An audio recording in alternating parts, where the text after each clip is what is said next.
कहानी है प्रीति की। प्रीति स्टडीज में बहुत होशियार थी और अपने माँ बाप की इकलौती संतान थी। प्रीति को बचपन से ही डरावने सपने आते थे। सपने में वो खुद को एक पेड़ से टंगी हुई दिखाई देती, तो कभी कभी उसके सपने में एक डरावना लड़का आता और उसे अपनी तरफ बुलाता था, और ना जाने पर वो लड़का जोर जोर से प्रीति पर चिल्लाता था। प्रीति ने ये बात अपने घर वालों से बताई, पर उन्होंने इसे उसका वहम समझकर टाल दिया। प्रीति का हाल ही में 11वीं कक्षा के लिए एडमिशन हुआ। कॉलेज में उसकी मुलाकात सुमित से हुई, जो उसकी ही कक्षा में पढ़ता था और पढ़ाई में बहुत होशियार भी था। स्टडी नोट के बहाने दोनों की मुलाकात हो गई और दोनों अच्छे दोस्त बन गए। धीरे धीरे दोनों में नजदीकियां बढ़ने लगी और देखते ही देखते ये दोस्ती प्यार में बदल गई। उस दिन प्रीति का जन्मदिन था। प्रीति के सारे दोस्त और रिश्तेदार उस पार्टी में शामिल थे। पार्टी खत्म होने के बाद जब प्रीति सोने के लिए अपने कमरे में गई, तो उसे लगा कि उसके अलावा भी उस कमरे में कोई मौजूद है। प्रीति जल्दी से अपने बिस्तर की ओर बढ़ी और लाइट बंद करके सो गई। कुछ देर बाद जब प्रीति ने करवट बदली, तो देखा कि उसके पास वही लड़का खड़ा था जो उसके सपने में आता था। प्रीति घबराई। वो डर के मारे कमरे के एक कोने में जाकर छुप गई। उसका बदन पसीने से लथपथ हुआ था और डर के मारे उसके मुंह से आवाज भी नहीं निकल रही। वो लड़का प्रीति के पास आकर बोला, प्रीति घबराओ मत, मैं समीर हूँ, तुम्हारा समीर। प्रीति थोड़ी हिम्मत करके बोली, कौन समीर? उस पर वो लड़का बोला, वही समीर जो तुम्हारा 18 साल से इंतजार कर रहा है। प्रीति ने बड़े आश्चर्य से पूछा, 18 साल से? उस पर वो लड़का बोला, हाँ 18 साल से। पिछले जन्म में हम दोनों एक दूसरे से बहुत प्यार करते थे, लेकिन हमारे घर वालों को हमारा प्यार बिल्कुल पसंद नहीं। इसी के चलते हम दोनों ने खुदकुशी कर ली थी, क्योंकि तुम्हारा अंतिम संस्कार विधि पूर्वक हो गया था।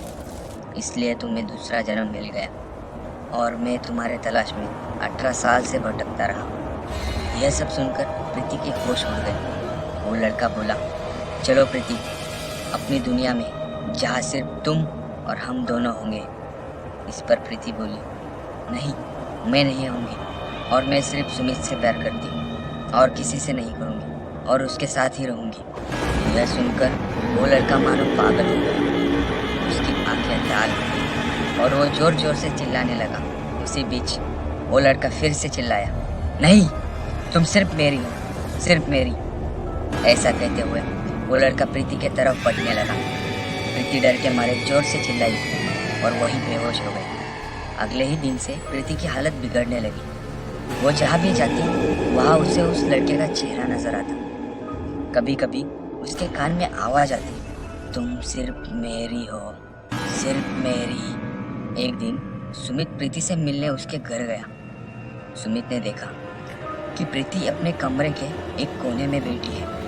दिनेश उसके पास गया और उससे कहने लगा, प्रीति देखो, मैं आ गया हूँ, तुम्हारा सुमित। जैसे ही प्रीति के कान पर यह शब्द पड़े, प्रीति जोर से चिल्लाई। प्रीति ने एक ही हाथ में अपने बेड को उठाया और सुमित की तरफ फेंक दिया। उसका यह रूप देखकर सुमित के होश उड़ गए और डर के मारे सुमित का शरीर कांपने लगा। सुमित जैसे तैसे प्रीति के कमरे से बाहर आ गया।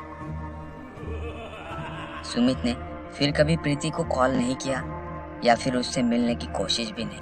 थोड़ा और समय बीतने के बाद प्रीति की हालत बद से बदतर हो गई।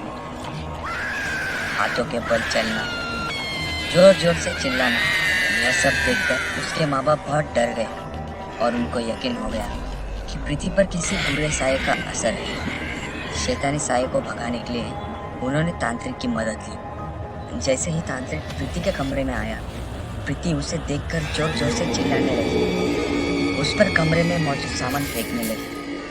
तांत्रिक ने घर वालों की मदद से प्रीति को बेड से बांध दिया और अपने तंत्र मंत्र विद्या का प्रयोग शुरू किया।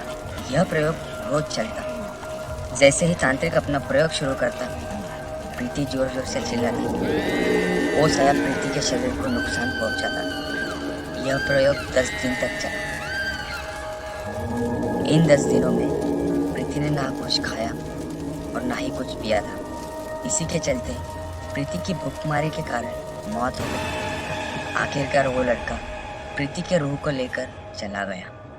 इस कहानी के बाद एक ही सवाल उठता है, क्या इसे ही सच्चा प्यार कहते हैं या फिर उसे पाने की भूख? कमेंट में